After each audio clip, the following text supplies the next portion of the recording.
Management कमिटीच्या वतीनं आणि महाराष्ट्र राज्य सहकारी संघ जी संस्था महाराष्ट्र शासनाच्या वतीनं सहकार क्षेत्रासाठी सर्वांना एज्युकेट अँड म्हणजे ट्रेनिंग देण्यासाठी जे प्रशिक्षित करण्यासाठी या संस्थेची स्थापना झालेली आहे आणि त्या महाराष्ट्र राज्य सहकारी संघाचे आदरणीय जिल्हा विकास अधिकारी शिक्षण प्रशिक्षण अधिकारी डी काळे साहेब या ठिकाणी उपस्थित आहेत.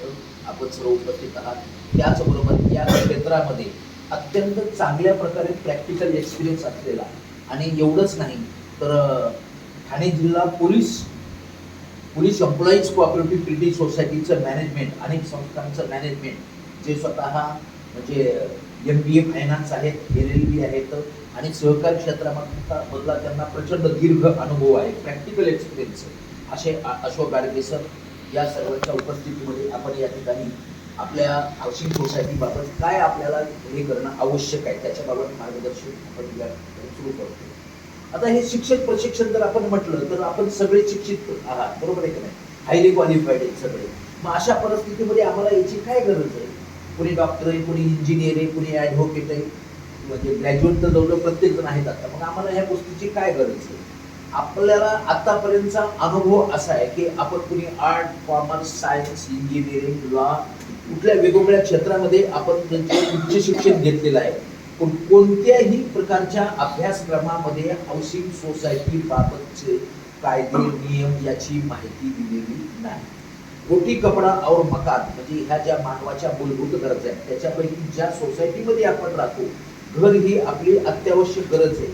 त्या घरामध्ये फक्त आपणच राहत नाही तर आपला पूर्ण परिवार राहतो आणि त्याच्यामुळे त्या सोसायटीचं कामकाज कसं चालावं, त्याचे प्रशासन कसं असावं, त्याची मॅनेजमेंट कमिटी कशी असावी, सभासदांचे अधिकार काय, सभासदांचे कर्तव्य काय, सभासदांच्या जबाबदाऱ्या काय, सभासदांचे प्रकार किती, सभासद कोणाला म्हणावे, सभासद होण्यासाठी कोणत्या प्रकारची प्रक्रिया, कोणत्या प्रकारचे फॉर्म्स, काय काय स्टेप्स आहेत त्याच्यामध्ये.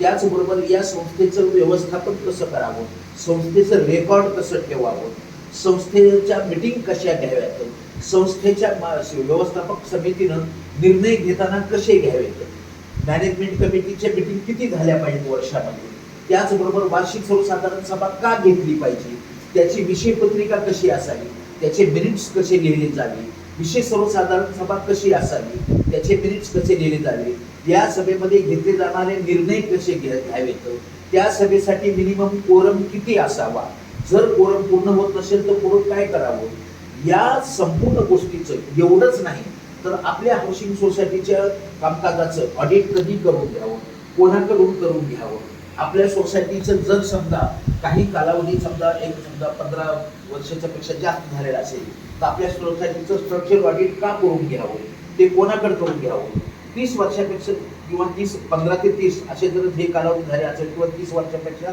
जास्त झालेला असेल तर त्याच्याबाबत कोणाकडे जावं, स्ट्रक्चर ऑडिट का करून घ्यावं, इन्शुरन्स सोसायटीचा का घ्यावा, सोसायटीमध्ये आपसामध्ये हे करत असताना काही नियम करता येतात का, पार्किंगच्या बाबत काय धोरण असावं, या सगळ्या बाबतीची सगळी उत्तर कायद्यामध्ये आहे. कुठल्या कायद्यामध्ये? आपली society Maharashtra state cooperative act 1960 च्या अंडर रजिस्टर झालेली आहे, बरोबर. या कायद्यामधून वेगवेगळ्या संस्थांची कामं चालवण्यासाठी प्रशासकीय यंत्रणा मार्गदर्शक आणि आपल्या सगळ्यांना मार्गदर्शक त्याच्यासाठी काही नियम बनवलेले आहेत. तो ऍक्ट झाला आणि आता काही रूल बनवलेले आहेत. तर तो महाराष्ट्र कोऑपरेटिव्ह सोसायटी रूल 1961 असं त्याला म्हणायचं. आता ते ऍक्ट जर पुस्तक घेतलं तर एवढं मोठं पुस्तक आहे, 1000-1500 रुपये त्याची किंमत आहे. आणि त्या पुस्तकामध्ये आपल्याला जर एखादा प्रश्न निर्माण झाला आणि त्या प्रश्नाचं उत्तर जर शोधायचं असेल तर आपल्याला लवकर ते शोधताच येत. लॉ ग्रॅज्युएट जरी झालेले असतील ना तरी त्यांनाही ते लवकर शोधता येत नाही. प्रॅक्टिकल एक्सपिरियन्स ज्यांचा ज्या ज्या क्षेत्रामध्ये आहे त्यांनाच ते त्याच्यामध्ये फक्त करू शकतो. मग तेवढा आपल्याकडे वेळ पण नाही. मग अशा परिस्थितीमध्ये आपल्या ज्या समस्या आहेत सोडवण्यासाठी आपण कोणाकडे तरी वकिलाकडे जातो, चार्टर अकाउंटंटकडे जातो. त्यांच्याकडे गेल्यानंतर ते मोफत तुम्हाला मार्गदर्शन करतात का? नाही. तुमचा पैसा जातो, तुमचा वेळ जातो. ते होऊ नये म्हणून, कारण तुम्ही या सोसायटीचे सभासद आहात, सभासदच नाही तुम्ही या सोसायटीचे मालक आहात आणि म्हणून तुम्हाला जे काही कायद्यामध्ये तरतुदी आहेत त्या तुम्हाला माहिती असल्या पाहिजेत। याच्यासाठी शासनानं एज्युकेशन अँड ट्रेनिंग ही म्हणजे कायद्यामध्ये त्याची तरतूद केली, बंधनकारक केलं। ही एज्युकेशन ट्रेनिंग कशी घ्यायची? आपल्या सर्वांच्याकडूनच 10 rupees per member per month आपण education and training fund collect करतो, बरोबर आहे की नाही? त्या एज्युकेशन अँड ट्रेनिंग फंडाचा विनियोग लोकांना शिक्षित आणि प्रशिक्षित करण्यासाठी करा।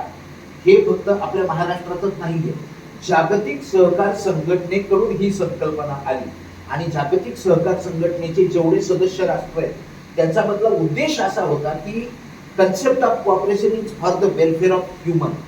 कोऑपरेटिव्ह ऍक्ट आणि कंपनी ऍक्ट मध्ये हा फरक आहे। एखाद्या कंपनीचे जर तुमच्याकडे 1 शेअर असेल एका व्यक्तीकडे, त्यांना 1 वोट देण्याचा अधिकार आहे। एखाद्या व्यक्तीकडे 500 शेअर असतील तर त्यांना 500 वोट देण्याचा अधिकार आहे। कोऑपरेटिव्ह हाऊसिंग सोसायटीमध्ये एखाद्या व्यक्तीच्या नावावर 1 फ्लॅट असेल त्यांना 1च मत आहे, बरोबर आहे का नाही? पण त्यांच्या नावावर 10 फ्लॅट असतील तर त्यांना 10 मत आहे का? नाही, 1च मत आहे। हा त्याच्यामधला फरक आहे।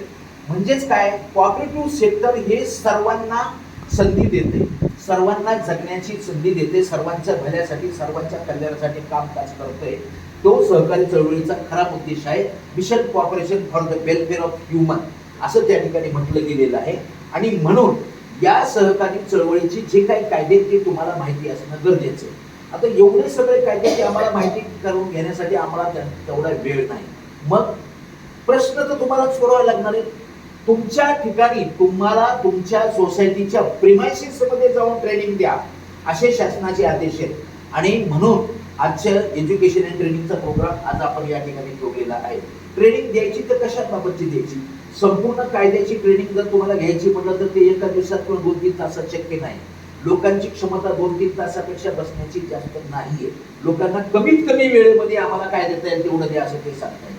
मग बाकीचं कायद्याचा जरी अभ्यास नाही करता आला तरी आपली जी हाऊसिंग सोसायटी, या हाऊसिंग सोसायटीशी संबंधित बहुतेक मुद्दे, बहुतेक पॉइंट्स, बहुतेक प्रश्न त्यांच्या बाबत कायद्यामध्ये काय तरतुदी आहेत त्याची संपूर्ण माहिती तुम्हाला कुठे मिळेल? बायलॉज मध्ये मिळेल। बायलॉज हे बघा, हे इंग्लिशचं पुस्तक आहे, हे बायलॉज। ज्यांना मराठी वाचता येत नाही ते इंग्लिश मध्ये वाचू शकतात, बरोबर आहे? आता हे ज्यांना इंग्लिश वाचता येत नाही त्यांच्यासाठी हे बायलॉज, दोन्हीमध्ये सेमच आहे। हे बायलॉजची पुस्तकं कुठे मिळतील? आपण नशीबवान आहोत, कारण एकेकाळी म्हणजे आता मागच्या वर्षीपर्यंत महाराष्ट्र कोऑपरेटिव्ह हाऊसिंग सोसायटी फेडरेशनचे अध्यक्ष आपले सीताराम राणे होते। ठाणे जिल्हा हाऊसिंग फेडरेशनचं ऑफिस आपल्याकडे आहे। जिल्हा मध्यवर्ती सहकारी बँक आणि बँकेच्या ऑपोजिट साईडला त्या बिल्डिंग मध्ये, तिथं पहिल्या मजल्यावर विलासिनी बिल्डिंग मध्ये पहिल्या मजल्यावर तिथं ऑफिस आहे। त्या हाऊसिंग फेडरेशनच्या ऑफिस मध्ये पहिल्या मजल्यावर गेल्यानंतर तुम्हाला हाऊसिंग सोसायटीशी संबंधित सर्व प्रकारचं रेकॉर्ड त्या ठिकाणी मिळतं। तसेच तिथं बायलॉजही मिळतात। आता हे बायलॉज वाचणं आवश्यक आहे, पण वाचण्यासाठी तेवढाही आमच्याकडे वेळ नाही। मग आमच्या असं लक्षात आलं की लोकांना कमीत कमी वेळेमध्ये आपल्याला काय देता येईल। या बायलॉज मध्ये एकूण 175 पॉइंट्स आहेत। किती मुद्दे? 175। आता 175 म्हणजे हे माझ्या एखाद्या प्रश्नाचं उत्तर शोधायचं तो कुठे शोधायचं नाही, मला तेवढा वेळ नाही। मग कधी कधी मी ते वैतागून तो वाचायचा प्रयत्नच करत नाही, मी ते बाजूला ठेवतो। पण प्रश्न तुमच्याशी निगडीत आहे, तुम्हाला सोडवायला दुसरा कोणीही मदत करणार नाही। मदत करतील पण कधी तुमच्याकडून चार्ज घेतला नाही, बरोबर आहे? मग तुमचे प्रश्न सोडवण्यासाठी तुम्हाला सक्षम कुठेतरी बनलं पाहिजे, त्याच्याशिवाय तुम्हाला दुसरा काहीही पर्याय नाही। मग त्याच्यासाठी काय? बायलॉज वाचा। बायलॉज वाचायचा म्हणजे कसा वाचायचा? आम्ही त्या बायलॉजची अशी विभागणी केली, ज्यावेळेस आम्ही प्रॅक्टिकली हे वेगवेगळ्या ठिकाणी लेक्चर देत चाललो, आतापर्यंत 2500 पेक्षा जास्त संस्थांमध्ये आम्ही लेक्चर दिलेले आहे। मग कमीत कमी वेळेमध्ये लोकांना कसं सांगता येईल, मग त्याचे आम्ही काही भाग केलेले आहे। आता बायलॉज टोटल पॉइंट्स किती आहे? 175, बरोबर आहे? आता या बायलॉज मध्ये काय असतं? आम्ही एक पहिला भाग केला, तुम्हाला तुमच्या प्रश्नाचं उत्तर कुठं तुम्हाला शोधायचे, परफेक्ट तेवढंच वाचायचं, बाकी तुमचा वेळ वाया नाही गेला पाहिजे, बरोबर आहे?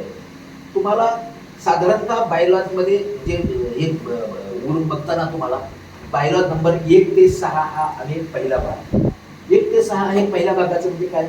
बायलॉज विषयी साधारणतः प्राथमिक माहिती तुम्हाला त्या ठिकाणी मिळेल।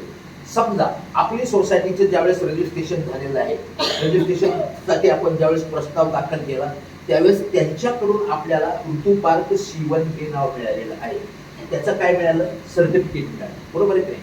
ते ज्यावेळेस तुम्हाला सर्टिफिकेट दिलं ते सर्टिफिकेट कुठे असेल? आपल्या सोसायटीच्या फाईलमध्ये असेल. त्याच्याच बरोबर त्यावेळेस बायलॉची कॉपी तुम्हाला दिलेली आहे.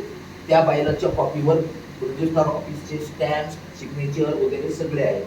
त्याच्यामध्ये आपल्या सोसायटीचा बायलॉज कुठे आहे? आपल्या सोसायटीचा जर बायलॉज आपण काढून पाहिला तर तो बायलॉज तुमच्याकडे मिळेल आणि त्याच्यामध्ये 1 नंबरला सोसायटीचं नाव असतं. म्हणजेच आपलीच नाही, कोणत्याही सोसायटीचं नाव जर काय आहे आणि तेच नाव आहे का नाही याची जर तुम्हाला माहिती पाहिजे तर कुठे बघायची? तुम्ही बायलॉज नंबर 1 मध्ये बघायची. आपल्या सोसायटीचा खऱ्या अर्थानं काय माहिती आम्हाला? लेटर हेडवर लिहिलंय ठीक आहे हो, पण खऱ्या अर्थानं रजिस्टर्ड ऍड्रेस काय आहे हे जर तुम्हाला कुठे शोधायचं असेल बायलॉज नंबर 2 बघायचा. महत्वाचे मुद्दे आपल्या या बायलॉज मध्ये कायद्याशी निगडीत वेगवेगळ्या प्रकारचे शब्द आहेत. उदाहरणार्थ कायदा, कायद्याची व्याख्या काय? नियम या शब्दाची व्याख्या काय? सभेची नोटीस, नोटीस या शब्दाची व्याख्या काय? मीटिंग मध्ये अध्यक्षाची व्याख्या काय? मीटिंग्स या शब्दाची व्याख्या काय? प्रमोटर किंवा प्रवर्तक कोणाला म्हणतात? चीफ प्रमोटर कोणाला म्हणतात? या सगळ्या प्रकारच्या व्याख्या या कायद्याशी निगडीत, हाऊसिंग सोसायटीशी निगडीत तुम्हाला कुठे पाहायला मिळतील? Bylaws number 3. म्हणजे एखाद्या शब्दाचा अर्थ किंवा व्याख्या हे जर तुम्हाला बघायचे असेल तर तुम्हाला पूर्ण बायलॉज वाचायचं आहे का? फक्त बायलॉज नंबर 3 बघा. तुमच्या सोसायटीचा एरिया ऑफ ऑपरेशन. आता समजा या एरियामध्ये आपली सोसायटी, अख्खा ठाणे अख्खा एरिया ऑफ ऑपरेशन नाही, आपल्या सोसायटीचा एरिया किती त्याच्यावर आपल्याला रजिस्ट्रेशन ज्यावेळेस दिलं जातं त्यावेळेस सिटी सर्वे नंबर असेल, गट नंबर असेल, चतुर्सीमा दिलेल्या असतील. पश्चिमेला कोण आहे, पूर्वेला कोण आहे, उत्तरेला कोण आहे, दक्षिणेला कोण आहे, त्या चतुर्माती तेवढंच आपलं एरिया ऑफ ऑपरेशन कार्यक्षेत्र. म्हणजे कायद्याच्या नुसार तुम्हाला ह्या सगळ्या गोष्टी माहिती करून घेणं हे आवश्यक आहे, हे तुम्हाला माहिती झालं पाहिजे. 5 नंबरचं काय आहे? आपली सोसायटीनं काय करावे आणि काय करू नये. कारण एका सहकार कायद्याखाली 55 पेक्षा जास्त प्रकारच्या सोसायटी रजिस्टर्ड झालेल्या आहेत. मग आता समजा ठाणे जनता सहकारी बँक आहे, ठाणे भारत सहकारी बँक आहे, कॉपरेटिव्ह ऍक्ट प्रमाणे रजिस्टर झाली.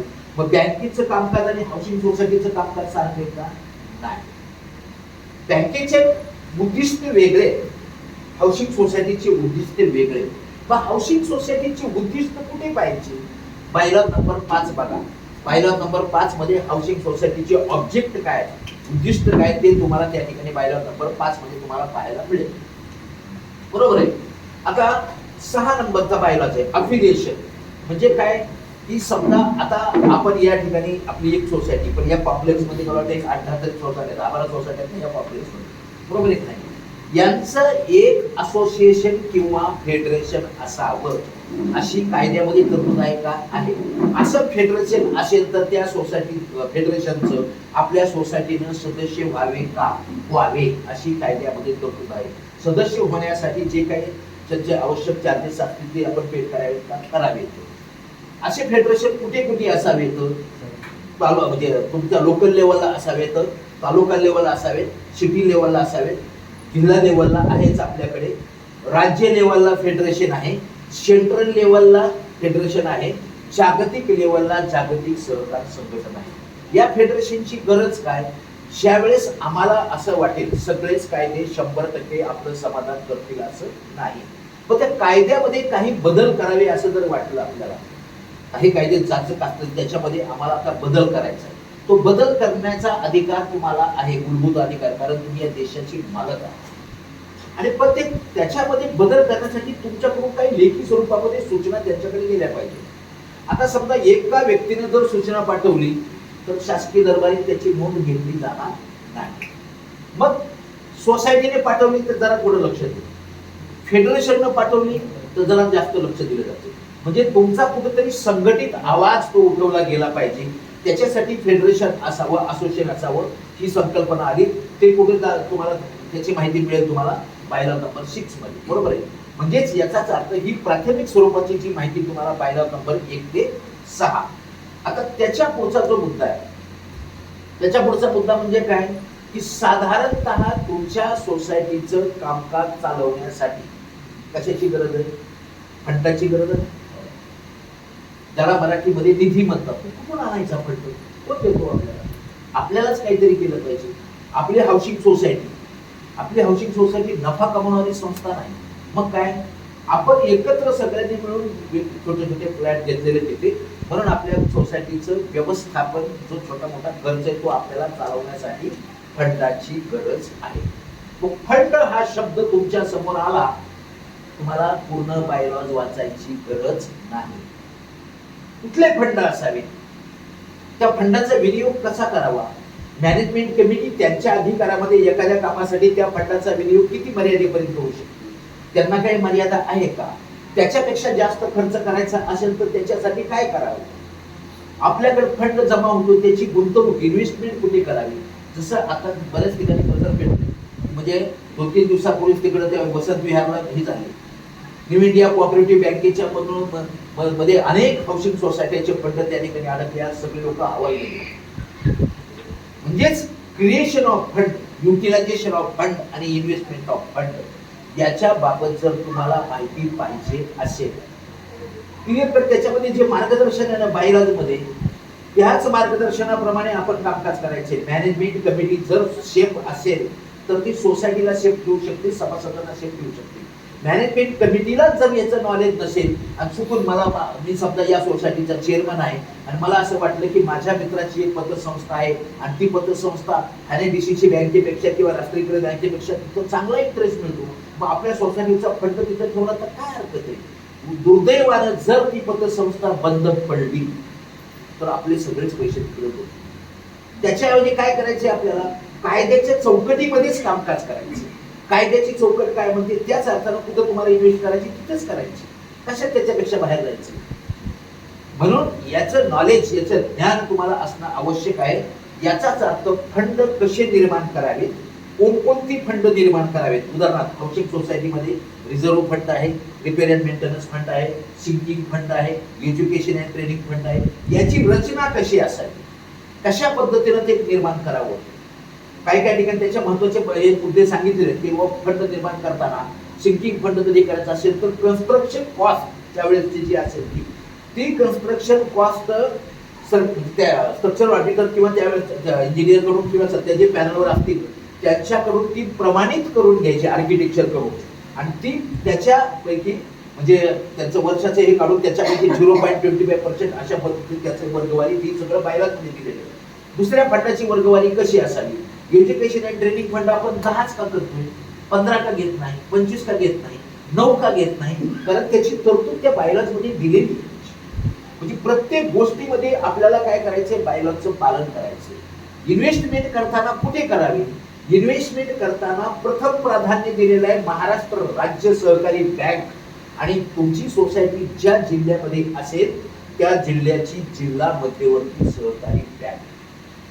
कोणीच हे केले ते बायलॉज कोणाकडून शासनाकडून आलाय ना, त्याच्यामध्ये तुम्हाला ठेवलं त्याच्यामध्ये काय जर उद्या झालं तर त्याला शासन जबाबदार. दुसऱ्या बँकेमध्ये जर ठेवायचं म्हटलं, शेड्यूल बँकेमध्ये, एखाद्या सहकारी बँकेमध्ये काय तपासा तिथे हे त्याची तपासणी करा. तिथं तुमची इन्व्हेस्टमेंट करण्यापूर्वी मागील 3 वर्षाचा त्या बँकेचा ऑडिट रिपोर्ट पहा. तो ऑडिट रिपोर्ट मध्ये जर त्या ऑडिटरने त्या बँकेला A ग्रेड दिलेला असेल तरच तिथे विचार करा. पण दुर्दैव असं झालंय, काय सध्या म्हणजे काय कधी कुठे काय होईल सांगता येत नाही. काही बँका बाबत आमचे असे अनुभव आहेत, मागच्या 3 वर्षामध्ये त्यांना A ग्रेड मिळाला आणि 3 महिन्यामध्ये ती बँक डब्यात. पण त्याच्यापेक्षा सुरक्षितरित्या मॅनेजमेंट कमिटी, उद्या लोक मॅनेजमेंट कमिटीला काही वेळेस जबाबदार करू शकतात. काही सोसायटीमध्ये हे झालं की तुम्ही तिथं कसे काय गुंतवले, त्यांना काय विचारलं ना, त्यांचा काही दोष नाही, त्याने काही ते पैसे खाल्ले नाही, पण खायला पिया ग्लास थोडा मारायला आलं ना झंझट त्यांच्यावर, सगळ्या लोकांचा दोष त्यांच्यावर यायला लागला का नाही. या गोष्टी आपल्याकडे घडू नये म्हणून आपल्याला हे एज्युकेशन अँड ट्रेनिंग घेणं आवश्यक आहे. तुमचा वेळ वाया घालवण्यासाठी हे एज्युकेशन ट्रेनिंग नाही. म्हणजेच फंड हा शब्द तुमच्याकडे आला, काय करायचे तुम्ही, पूर्ण बायलॉज वाचायचं गरज नाही. पूर्ण बायलॉज वाचण्यासाठी तुमच्याकडे वेळ नाही, या मुद्द्याशी आम्ही सहमत आहोत. ऑनररी बेसिसवर आपले पदाधिकारी कामकाज करता येतं. त्यांना वेळ नाही. सकाळी 8 वाजता बाहेर निघाल्यानंतर रात्री घरी यायला 11 वाजता तो, कोणाचा तरी 12 वाजता फोन येतो. लोकांचं ऐकून वगैरे सगळं आपण हे करतोय. तरीही आपल्याला जर तुम्हाला सुरक्षितपणे कामकाज करायचं असेल तर तुम्हाला या गोष्टीची माहिती असली पाहिजे. म्हणजेच फंडशी रिलेटेड तुमचा जर प्रश्न असेल तर तुम्ही पूर्ण बायलॉग वाचायची तुम्हाला गरज नाही. बायलॉग नंबर 7 to 50 बरोबर आहे, 7 ते 15 बघा. त्याच्यानंतर पुढे फंड हे सगळं हे मान्य आहे हो. फंड म्हणजे निर्माण कसा होतो की बाबा समजा सभासद एखाद्याला करून घ्यायचे, त्याच्याकडून पूर्वी 250 रुपये होते, आता ते 500 रुपये घेतात, काही प्रवेश फी घेतात, बरोबर आहे की नाही. त्याच्याबरोबरच मग त्यांचं कॉन्ट्रीब्युशन म्हणजे हे केलं जातं प्रत्येक महिन्याला त्या बिलामध्ये, ते हे अशा पद्धतीने फंडाची हे होते. पण ही कोणाकडून घेतला जातो फंड? बाहेरच्या माणसाकडून घेतला जातो का? नाही, सभासद. सभासद हा शब्द तुमच्या समोर आला. सभासद कोण होऊ शकतो? व्यक्ती होऊ शकते का? आता मी जर म्हटलं मला तुमच्या सोसायटीत सभासद करू द्या, होऊ शकतो का? नाही. तर माझा फ्लॅट इथं नाही म्हणून मी होऊ शकत. ज्यावेळेस मी फ्लॅट घेईल त्यावेळेस मी सभासद होऊ शकतो. मी फक्त फ्लॅट घेतला आणि मी सोसायटीकडे सभासद होण्यासाठी कसल्या प्रकारचे ते 500 रुपये दिले नाही, 100 रुपये दिले नाही आणि फॉर्म वगैरे काहीच भरला नाही, मी सभासद होऊ शकतो का? नाही. म्हणजे सभासद होण्यासाठी तुम्हाला काय प्रक्रिया आहे? व्यक्ती सभासद होऊ शकते का? एखादी कंपनीच्या कंपनी ऍक्ट अंडर जर एखादी कंपनी रजिस्टर झालेली असेल तर होऊ शकते का? कोऑपरेटिव्ह बँक समजा रजिस्टर असेल तर ते होऊ शकते का? ट्रस्ट रजिस्टर झालेला असेल कायद्यानुसार तर तो होऊ शकतो का?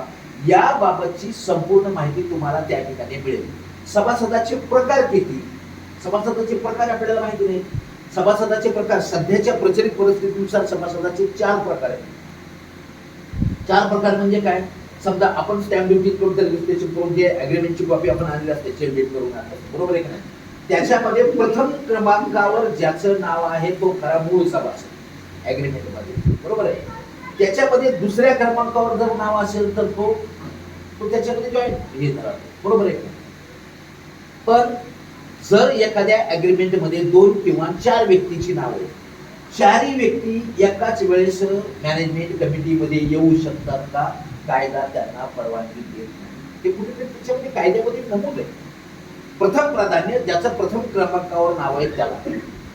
त्याच्यानंतर पुढे तिसरा जो प्रकार येतो तो कुठला येतो? एक असोसिएट मेंबर म्हणून आता एक नवीन प्रकार आलेला आहे. तो असोसिएट प्रकार म्हणजे काय की एखाद्या व्यक्तीला समजा उदाहरणार्थ हे काका सिनियर सिटीजन आहेत, त्यांचा मुलगा वगैरे म्हणजे त्यांच्या कुटुंबाची एक व्याख्या केलेली आणि त्या कुटुंबामधल्या एखाद्या सदस्याला तुम्ही ते असोसिएट मेंबर हे बनवू शकता. म्हणजे त्याला व्यवस्थापन कमिटीने मान्यता दिली पाहिजे. त्याच्यामध्ये बरंच म्हणजे वेगवेगळ्या प्रकारची कागदपत्र तुम्ही त्याच्याबाबत हमीपत्र दिलं पाहिजे.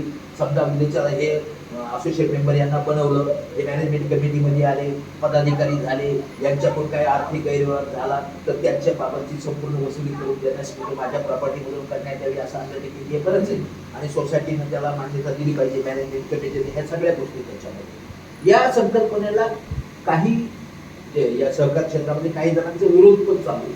त्याच्यावर पुढे ते कोर्टामध्ये वगैरे हे जाण्याचे हे सगळं चाललेलं आहे. कारण काही लोकांचं म्हणणं आहे की अशा पद्धतीनं जर समजा ते मॅनेजमेंट कमिटीमध्ये लोक आले तर त्याच्यामुळे संपूर्ण सहकार क्षेत्र कदाचित मोडीत निघू शकतं असं काही लोकांचं आहे. आपल्याला काय करायचंय? सध्या जे प्रचलित कायदे आहेत त्याच्यानुसार सुरक्षितरित्या तुम्हाला कामकाज कसं करता येईल ते बघायचं. त्याच्यानंतर दुसरी जी एक सभासदांचा जो दुसरा एक प्रकार आलेला आहे कसा की प्रत्येक व्यक्तीनं त्यांचा नॉमिनेशनचा फॉर्म भरून दिला पाहिजे. हे कायद्याला बंधनकारक केलेले का की काहीही कोणाचं कधीही होऊ शकतं. आणि जर तसं झाल्यानंतर पुढं कोणी म्हणजे सोसायटीनं कोणाशी संपर्क करावा. एखादी व्यक्ती एक्सपायर झाली हे आपल्याला माहिती, पण जोपर्यंत त्यांचं डेथ सर्टिफिकेट आपल्याकडे येत नाही तोपर्यंत ते एक्सपायर झाले असं आपण रेकॉर्डला म्हणू शकत नाही.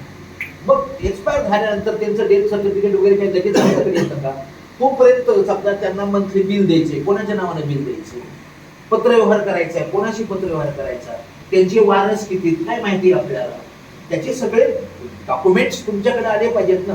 मग अशा पद्धतीमध्ये ज्यांचं नॉमिनेशन करून दिलेलं आहे एखाद्या व्यक्तीचं, त्याला 3-4 वारस असतील तर त्याच्यापैकी एखाद्या व्यक्तीचं नाव जर त्याने नॉमिनेशन फॉर्म तुमच्याकडे भरून दिलेलं असेल तर त्यांना तुम्ही ते काय करू शकता? मॅनेजमेंट कमिटी तात्पुरते त्यांना सभासद बनवू शकते.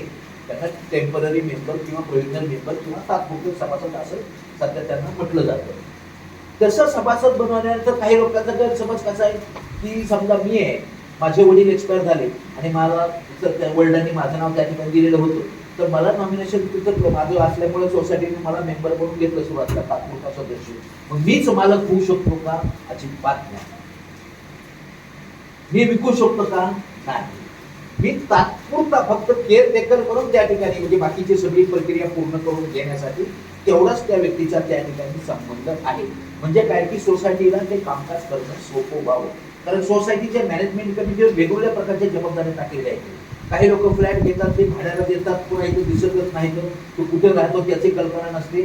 अशा वेळेस मग काय सोसायटीच्या मॅनेजमेंट कमिटीला हे केलेलं की तुम्ही त्यांना मार्गदर्शन करा, त्यांचा शोध घ्या वगैरे वगैरे.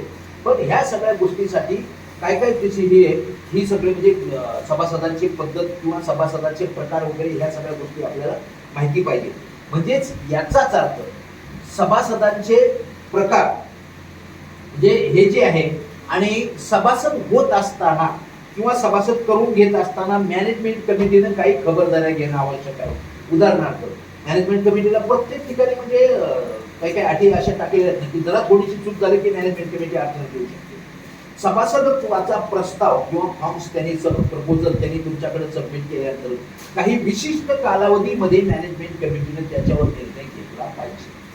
जर तो नाही घेतला तर ती व्यक्ती तुमची कदाचित तुमच्या बाबत तक्रार करू शकते, न्याय मागण्यासाठी कुणाकडे जाऊ शकते, प्रशासकीय यंत्रणेकडे रजिस्टर ऑफिसकडे जाऊ शकते आणि मग रजिस्टर ऑफिस कडून तुम्हालाही बोलवलं जाईल, त्यांनाही बोलवलं जाईल, दोन्ही साईडची कागदपत्र तपासली जातील आणि त्याच्यानंतर मग त्यांना काय केलं जाईल, त्यांना अधिकार दिलेले आहे रजिस्टर ऑफिसला की ते प्राधिकृत अधिकारी नियुक्त करू शकतात आणि ते प्राधिकृत अधिकाऱ्याकडून त्यांना सभासदत्व बहाल केलं जाऊ शकतं.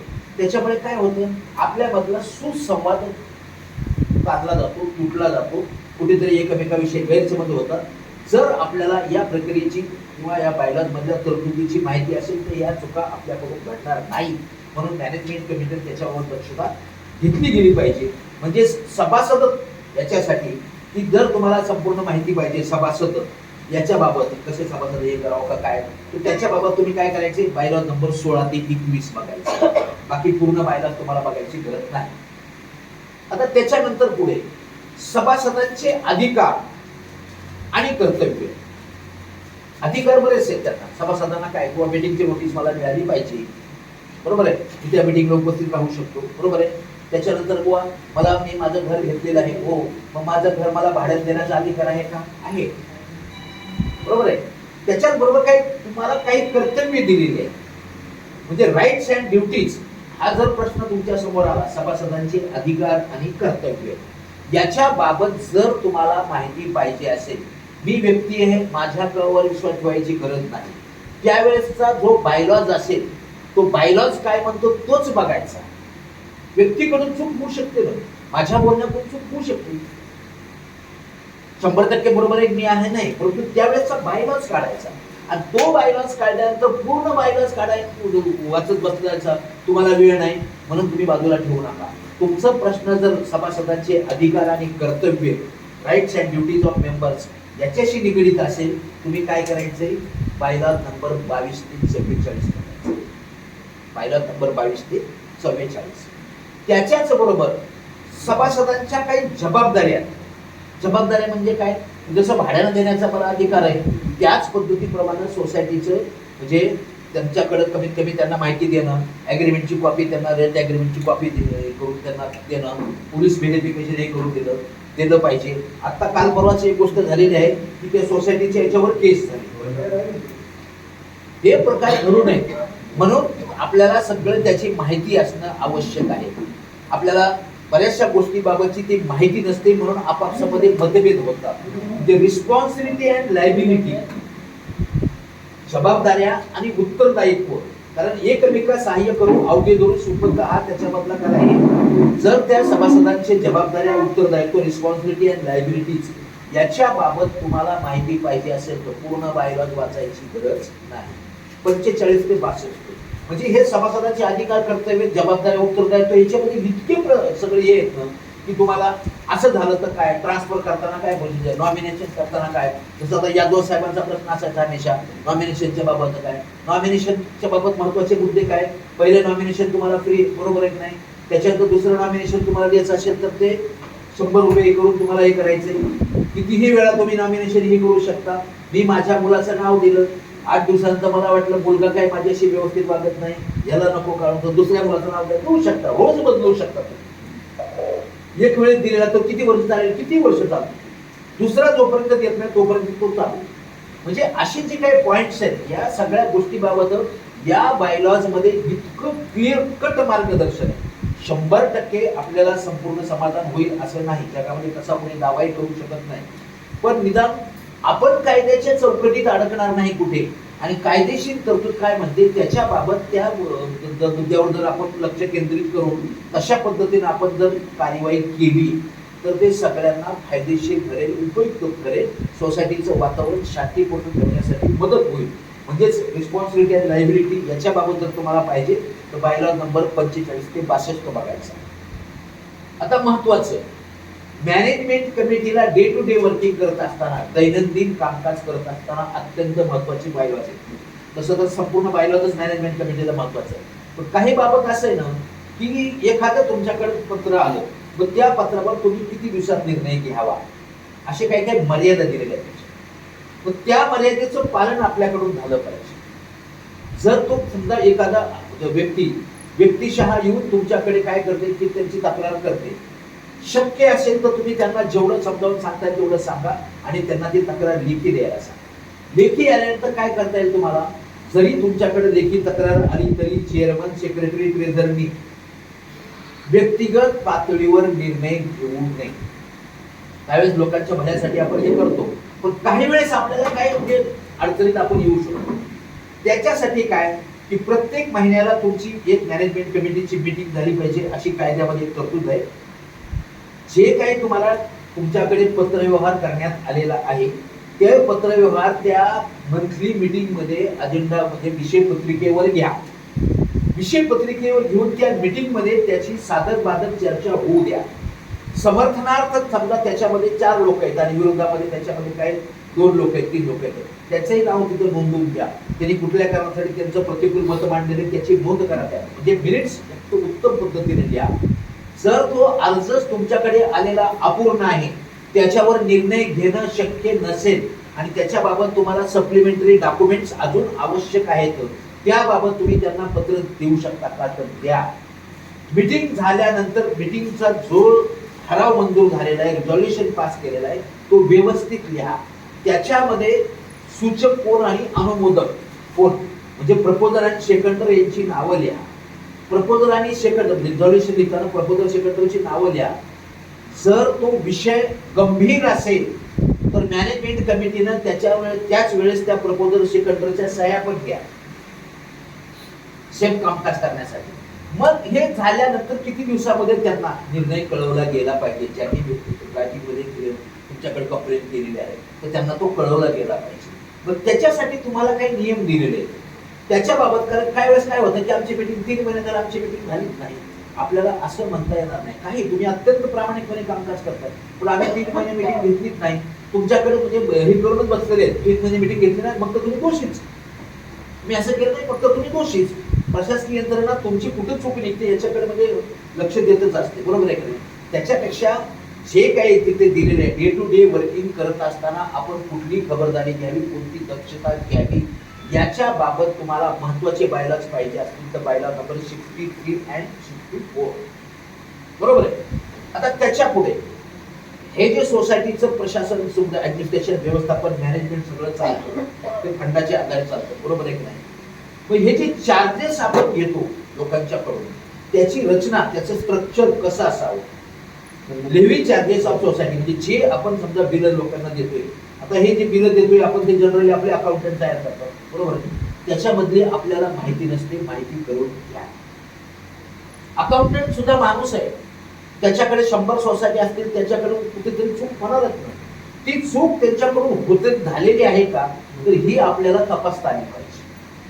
तो पण माणूस आहे ना, त्याला सांगता आलं पाहिजे की बाबा इथे ही जरा तुमचं चुकते, याच्यामध्ये अशी सुधारणा करा. म्हणजे लिव्हिंग चार्जेस ऑफ सोसायटी त्याची रचना कशी असावी, एक पॉइंट त्या बायलॉज मधला पाहिला तर इतका म्हणजे महत्वाचा आहे ज्याच्यामधलं आपल्याला काहीही कळत नाही. एका ठिकाणी हे इलेक्शन घ्यायला आम्ही गेल्यानंतर ठाणे महानगरपालिकेचे उपायुक्त भेटले आम्हाला. त्यांना आम्ही विचारलं, ते म्हणजे अहो ही कसं कसं मी आम्ही त्यांना विचारलं सर तुम्ही उपायुक्त आहेत? ते म्हणजे उपायुक्त आहे मान्य, पण याच्याशी माझा कधी संबंधच आला नाही. त्यांनी तसं म्हटलं तरी चालेल, पण तुम्हाला माझा संबंध आला नाही असं म्हणून चालणार नाही, कारण तुमच्यावर जबाबदारी आहे. त्याच्यामुळे तुम्हाला त्याची माहिती घ्यावीच लागेल. म्हणून तुम्हाला लेव्ही चार्जेस ऑफ सोसायटी याच्या बाबत जर तुम्हाला हे करायचं असेल तर बायलॉ नंबर 65 ते 71 बायलॉ नंबर 65 ते 71 याच्यामध्ये तुमच्या बिलाची रचना कशी असावी, सर्व्हिस चार्जेस कशी असावी, इतर चार्जेस कसे असावेत, हे संपूर्ण त्याच्यामध्ये बायलॉ